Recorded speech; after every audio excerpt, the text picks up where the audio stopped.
Bonjour et bienvenue sur une nouvelle série de podcasts proposée par le semencier Saten Union. Nous y parlerons des transitions de la ferme France et du rôle de la génétique. Chaque épisode vous offrira les éclairages d'un sélectionneur ainsi que des témoignages d'agriculteurs. Aujourd'hui, nous allons nous intéresser aux orges de brasserie. Nous sommes en compagnie de Charles Maudens, responsable filière céréales et oléoprotéagineux pour Saten Union en France, et de Heinrich Maubach, responsable international filière orge brassicole pour le groupe Saten Union. Tout d'abord, Charles, on sait qu'il existe une grande diversité d'orges cultivées. Pouvez-vous nous expliquer comment se structure la production d'orge en France et quels sont les différents débouchés ? Tout d'abord, en France, il faut distinguer deux types d'orges, les orges de printemps et les orges d'hiver. Dans les orges d'hiver, on peut les séparer en deux groupes. Les variétés de 2 rangs d'hiver à destination du fourrage et les 6 rangs d'hiver sont plutôt un usage mixte, une partie brassicole pour certaines variétés et d'autres également usage du fourrage. Les variétés dites de printemps, l'usage est principalement, voire uniquement, à destination de la filière brassicole. Il faut savoir que les variétés de rang de printemps sont les variétés les plus demandées et les plus attendues par la filière brassicole. En parlant de la filière brassicole, quelle est la place de la France à l'international ? La France, c'est un pays leader au niveau mondial, au niveau des malteries. Les principaux malteurs internationaux sont d'origine française. Aujourd'hui, la France, c'est un gros pays producteur et exportateur. On se situe en termes de 3e pays exportateur et producteur de malt, au niveau européen et au niveau mondial. Donc la France est un élément moteur, et la France est regardée au niveau international. La qualité française, souvent, sert de moteur pour les autres pays, au niveau export et au niveau qualité. Et quel rôle joue Saten Union sur ce marché des orges brassicoles ? Aujourd'hui, Saten Union est un acteur reconnu de la filière, actif depuis plus de 15 ans sur la filière brassicole. Et aujourd'hui, on a une variété qui fait beaucoup de bruit dans la plaine, la variété Sting, notre nouvelle variété d'orge de printemps. Aujourd'hui, en France, on voit que le marché des orges brassicoles est dominé pour plus des 3/4 des surfaces et depuis 8 ans par une variété RGT Planète. Comment abordez-vous ce marché et quels avantages allez-vous apporter avec Sting ? Ce qui fait la reconnaissance et la performance d'une variété, c'est sa régularité. Aujourd'hui, clairement, la variété Sting est testée depuis 4 ans sur le marché français. Donc on commence à avoir une base de données, une base de recul assez importante, avec des performances très élevées, aussi bien en année humide qu'en année sèche. Donc depuis 4 ans, on a quand même de la climatologie qui est assez variable. Aujourd'hui, la variété apporte une résilience, une régularité.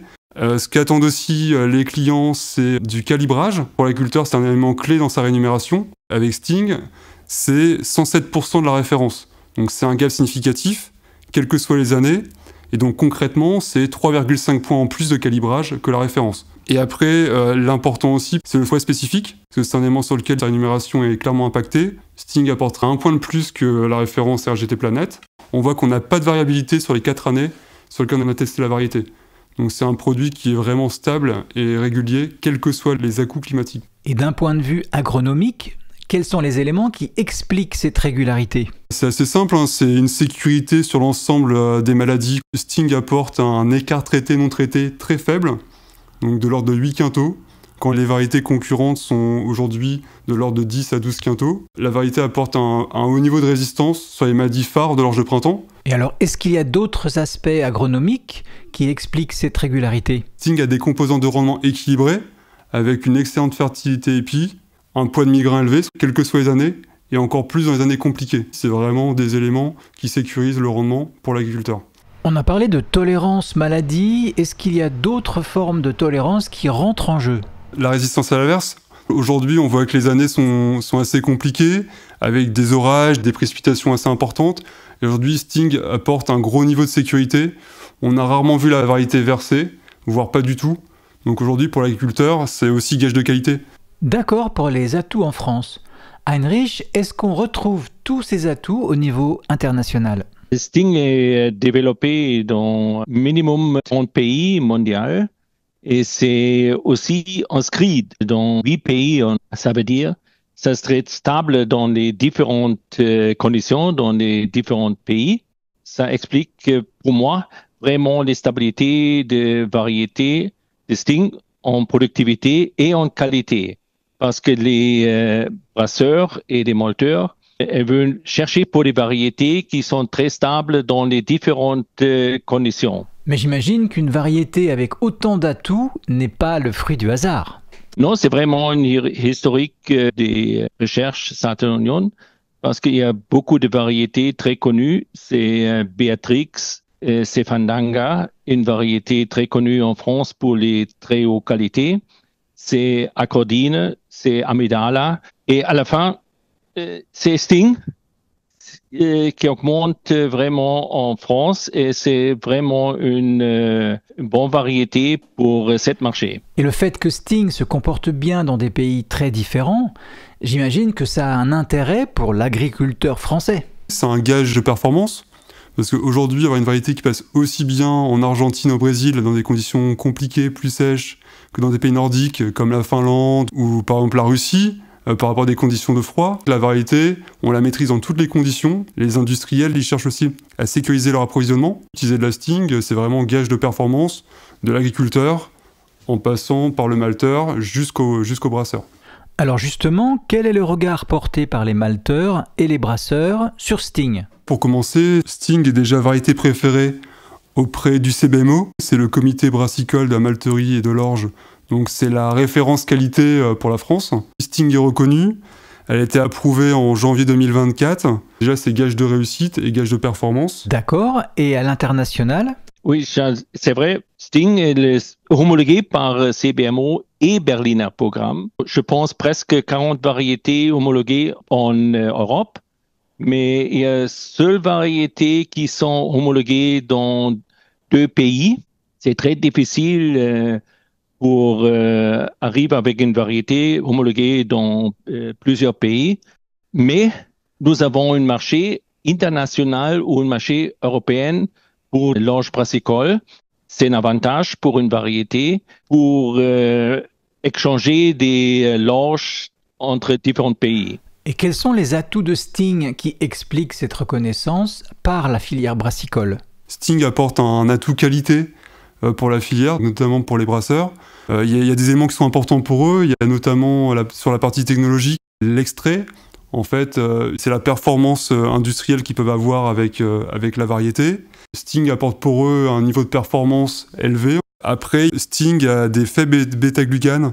Si on prend un mur pour représenter la partie orge, en fait, les bêta-glucanes, c'est le ciment. La composition du mur est assez simple à détruire.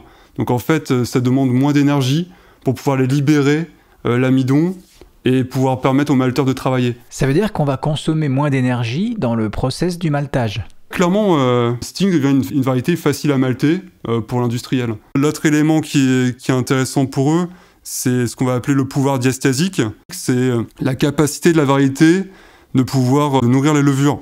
Les fans, c'est les acides aminés libres, et c'est ce qui permet la nutrition de la levure. Et l'intérêt sur les fans, c'est qu'aujourd'hui, on est sur un profil intermédiaire, donc ça peut permettre aux brasseurs et aux malteurs d'aller sur différentes qualités de bière. Oui, c'est vrai, Charles. De mon avis, le meilleur point pour Sting, c'est pas seulement un avantage pour les agriculteurs ou pas seulement un avantage pour des brasseurs ou malteurs, mais c'est pour les deux. D'accord. Alors quels sont les retours d'expérience chez les brasseurs ? Nous allons voir des bonnes expériences des brasseurs et la première indication, c'est déjà acceptation de Sting sur la liste Heineken, sur leur liste verte. Ce qui est vraiment important, c'est la reconnaissance internationale. On l'a dit tout à l'heure, il y a la partie CBMO pour la France, la partie Berliner Programme pour l'Allemagne. Pour la France, c'est vraiment une grosse opportunité parce qu'on sait que l'Allemagne, c'est un gros pays consommateur de malt. Et aujourd'hui, l'Allemagne importe tous les ans à peu près 900 000 tonnes, 1 million de tonnes d'orge. Et le fait que Sting soit reconnu en Allemagne, ça ouvre pour l'agriculteur français, pour les malteurs français, des perspectives de marché pour aujourd'hui et pour demain. Donc ça donne des débouchés pour tout le monde. Donc si je comprends bien, on devrait entendre parler de Sting en France. Pour la campagne en cours, on a des objectifs importants. On vise clairement la première place. Sting fait parler d'elle. Le plus important, c'est qu'on voit le résultat tomber. Les premiers agriculteurs qu'on croise, qui ont eu la chance de tester Sting sur récolte 24, quand ils veulent en faire ou quand ils en parlent à leurs voisins, je pense que c'est la plus belle preuve de performance et puis de succès. Donc On est tous fans de Sting et les agriculteurs le sont également. Eh bien, merci à vous deux. Je crois qu'avec autant d'atouts, Sting va effectivement s'imposer sur le devant de la scène et devrait assurer une belle carrière. Au revoir et à bientôt pour un nouveau podcast avec Saturn Union.